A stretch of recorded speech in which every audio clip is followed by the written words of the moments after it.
Kak Dik, ya memang ini sih Kak, ini ya istilahnya juga saya baru menemukan passion menulis itu juga belum terlalu lama Kak ya. Jadi sekitar 3-4 tahun ini gitu. Sebelumnya saya 20 tahun ya sampai saat ini ya di bidang marketing gitu. Jadi ya mungkin ya karena ada ini juga sih Kak, peran sebagai marketing kan saya juga sedikit banyak harus nulis ya, copywriting misalnya untuk pembuatan periklanan gitu yang waktu saya masih staff saya kerjakan, tapi dalam posisi sekarang mungkin yang kerjakan staff saya, tapi kan setidaknya saya tetap harus mengkontrol semua kegiatan copywriting di perusahaan gitu kan. Jadi ya itu sedikit demi sedikit itulah minat menulis itu mulai terasa gitu ya, dan juga ya saya mengendal digital marketing, mengendal pembuatan konten juga gitu kan di kantor ya secara otomatis juga ya saya mungkin agak mulai terbiasa ya kita membuat blog, cerita, membuat penokohan dan segala lain kan. Jadi ya memang itu sih kan karena saya ya akhirnya ya memang ya tanda petik sih emang 20 tahun ini terjebak tanda petiknya di bidang marketing ya 8 tahun saya juga tertarik juga sih untuk menjadi pengajar gitu ya, apalagi kan ya keinginan saya juga itu 20 tahun dan di bidang marketing, kebetulan juga background saya S2 ya, S2 marketing. Jadi ya dan di kantor pun saya juga sempat menangani tim pemasaran ya, tim SPG ya, tim sales promotion, sehingga saya juga merancang silabus pelatihan buat mereka ya. Dan walaupun yang memberikan trainingnya adalah trainer saya ya, tim trainer, tapi kan setidaknya ketika saya membuat silabus kemudian saya kadang-kadang membawakan materi trainingnya ya, akhirnya saya terpikir juga kenapa nggak ya nanti ya paling tidak setelah mendekati pensiun mungkin mencoba jadi dosen gitu kayak. Jadi karena memang ternyata mengajar itu menarik ya, dan ya setidaknya saya ada hal yang bisa saya sharing lah ya kepada yang mungkin akan saya ajar itu di bidang marketing ya, karena pengalaman saya. Jadi tapi sementara ini masih angan-angan ya, masih harapan kayak. Jadi ya mudah-mudahan ya nanti oleh Tuhan dikasih jalan untuk itu. Yang pertama adalah relevansi kontemporer gitu, artinya ya itu aja teman-teman, ketika mungkin teman-teman bercerita mengenai peristiwa ini Pilpres kemarin di dalam sebuah novel ya, tentu kita relevan teman-temannya sesuai saat ini gitu. Misalnya ya ketika teman-teman mungkin menulis yaitu novelnya itu mungkin di pertengahan tahun ya, kita juga update ya dengan perkembangan. Misalnya ternyata si pemenang dalam sebuah kontestasi politik tadi itu akan dilantik pada Oktober misalnya gitu kan ya. Itu ketika kita menulis di bulan Juni ataupun Juli ya, itu berarti kita sudah update ya bahwa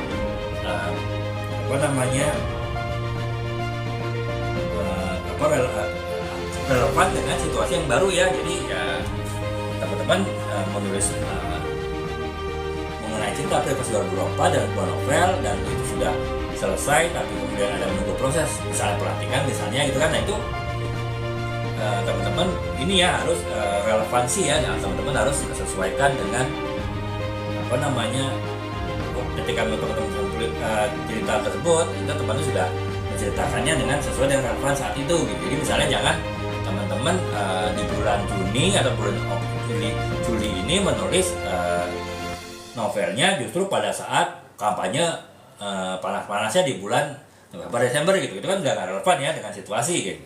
Kecuali itu tadi teman-teman ingin menulis historical political, jadi artinya bercerita mengenai suatu kisah masa lalu yang terkait dengan kemenangan politik, itu nggak masalah. Tapi kalau teman-teman masih menulisnya peristiwa politik tersebut masih berjalan, teman-teman tulisnya mungkin di bagian tengah dari peristiwa tersebut ya, teman-teman harus relevansi dengan situasi yang sudah jadi ya, jangan situasi di awal dari cerita tadi gitu. Jadi kurang lebih itu teman-teman ya. Nah itu tipsnya. Kemudian tips yang pertama gitu. Kemudian tips yang kedua adalah keseimbangan antara fiksi dan fiktif ya. Ya tadi teman-teman yang namanya novel itu pasti kan sifatnya fiksi ya, sifatnya itu bukan fakta gitu kan ya, itu mengadakan imajinasi dari penulisnya. Tapi ya kalau kita bicara sebuah kemenangan politik, berarti kita bicara suatu pertarungan politik dan tokohnya peristiwanya itu mungkin di satu negara yang memang ada di dunia, misalnya Indonesia ataupun di Amerika gitu kan. Nah itu kan tentu kita harus